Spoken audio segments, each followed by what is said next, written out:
Kody Scott, also known as Monster Kody, emerged as a prominent figure in the violent gang culture of Los Angeles in the 1980s. As a member of the 8-Tray gangster Crips, Scott's life was marked by brutal criminal exploits and an ongoing rivalry with the Rollin 60s neighborhood Crips. His involvement in this gang war defined his youth and transformed him into an author and motivational speaker. Born on November 13, 1963, Kody DeJohn Scott grew up in a troubled environment characterized by domestic abuse and neglect. He was introduced to gang culture at a young age, eventually joining the 8-Tray gangster Crips at the age of 11 on the day of his 6th grade graduation. This gang had formed in the mid-1970s and was notorious for its violent actions and conflicts with rival gangs, particularly the Rollin 60s.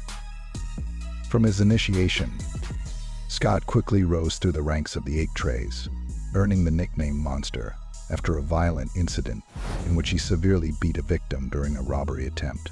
This violent reputation solidified his place within the gang, which was marked by a culture that valorized brutality and retaliation against rival factions. Sleeping with the enemy. In gang culture, women are sometimes used as bait to seduce and lure rival gang members into ambushes. For instance, the story of Monster Kody Scott's ambush by the Rollin 60s Crips, set up by women, is a significant event in Los Angeles gang history, reflecting the deep-seated rivalries and the role of manipulation within gang culture of the 1980s and 1990s.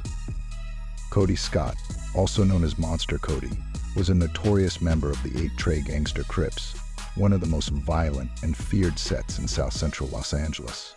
His gang was locked in a bitter feud with the Rollin 60s Crips, one of the largest and most powerful Crip sets in the city. The animosity between the 8-Trays and the Rollin 60s was particularly intense, resulting in many casualties on both sides. The incident in question occurred when Kody Scott was lured into an ambush orchestrated by members of the Rollin 60s Crips, using women as bait. Women played a strategic role in this setup because in gang culture, women were often seen as neutral figures who could move between gang territories without immediately raising suspicion. In this case, the women involved invited 16-year-old Monster Kody to a location under the pretense of a social gathering or potential romantic encounter. Unaware of the trap, Kody went to meet them, believing the situation to be harmless. However, once he arrived, he was ambushed by members of the Rollin 60s. The plan was to eliminate him as part of the ongoing turf war and power struggle between the two rival sets. Kody was attacked and shot multiple times in this ambush, but miraculously, he survived the attempt on his life. This event became a turning point for Kody Scott. It further deepened his resolve within the gang world, but also planted the seeds of reflection that would later lead to his transformation. He eventually wrote his autobiography, Monster, the autobiography of an LA gang member, where he recounted this ambush and other experiences. The book provided a raw, first-hand account of life in the violent underworld of Los Angeles gangs, including the betrayal, manipulation, and constant danger that defined it. The ambush not only highlights the cruelty of gang rivalries, but also underscores how individuals could be set up by people they might have trusted, using manipulation as a weapon in the broader landscape of gang warfare. It remains one of the more infamous stories from Kody Scott's life, illustrating the precarious and violent nature of survival in South Central Los Angeles during that era. My brother's keeper, Lil Monster. As Kody Scott recovers in a hospital bed from multiple gunshot wounds, his younger brother is consumed by vengeance. Kershawn Scott, known as Lil Monster, is recognized not just as Kody Scott's younger brother, but as an emblem of the cyclical violence that defines gang culture in Los Angeles. Following Kody's near-fatal shooting in December 1980, Kershawn's actions marked a significant escalation in the already volatile rivalry between the 8-Tray gangster Crips and the Rollin 60s neighborhood Crips. The aftermath of the shooting was no less traumatic for the Scott family. Kershawn, already deep in the gang lifestyle, felt the pressure to avenge his brother. The culture of gang affiliation often demands loyalty and retribution, setting the stage for familial cycles of violence. This pressure turned Kershon's grief into a driving force for revenge, amplifying the existing hostilities between the two rival gangs. On New Year's Day 1981, just after Kody's hospital admission, Kershon took his first steps into the world of retribution.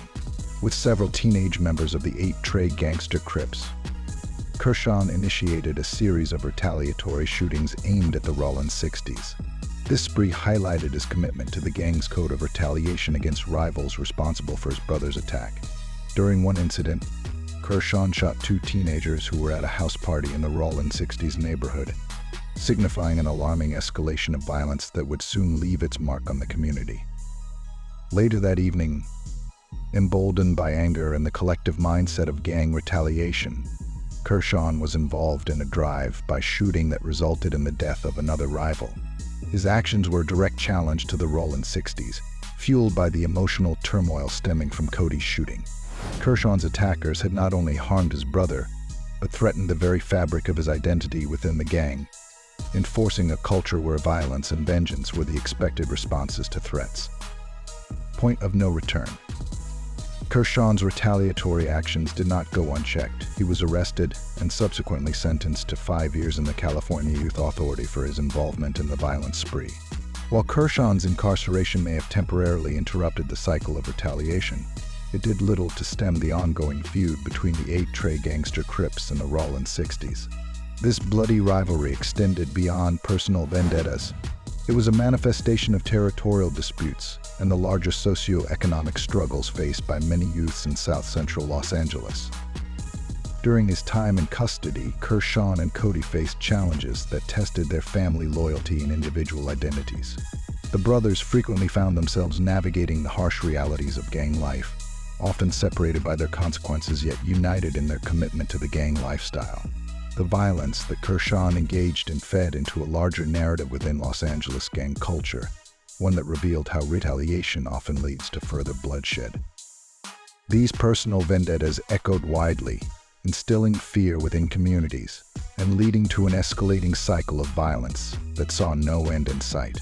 Kershon's actions not only impacted the immediate lives of those involved, but also served to perpetuate a culture of violence that affected countless families and individuals in the neighborhood. Kershon Scott's reaction to his brother Kody's assault encapsulates the alarming cycle of retaliation that is emblematic of gang culture in Los Angeles. His journey from grief to vengeance reflects the deep-seated pressures gang members face, emphasizing the urgent need for understanding and intervention in communities affected by gang violence. As the narrative of the Scott brothers illustrates, the consequences of such actions extend far beyond the individuals involved, resonating throughout their community and perpetuating cycles of violence that are difficult to break. The saga continues, the 8-Treys versus the Rollin 60s. The rivalry between the 8-Trey gangster Crips and the Rollin 60s, which began in 1979, after the death of Raymond Washington, the founder of the Crips, was rooted in territorial disputes and competition for power. As various Crip sets began to feud amongst each other, the conflict intensified, resulting in an arms race of violence that claimed numerous lives. Scott's participation in this fierce gang war included numerous violent encounters with members of the Rollin 60s. Known for his aggression and strategic planning, Scott led retaliatory strikes against their rivals, frequently resulting in bloodshed. In one notable incident on December 31st, 1980, Scott was ambushed and shot 6 times by rival gang members. Remarkably, he survived due to the inebriation from alcohol and drugs that prevented him from going into shock. This encounter exemplified the harrowing reality of gang life, where violence and death were constant threats. The animosity between the two gangs escalated during the 1980s, as both factions sought to assert dominance in the violence-ridden neighborhoods of South Central Los Angeles.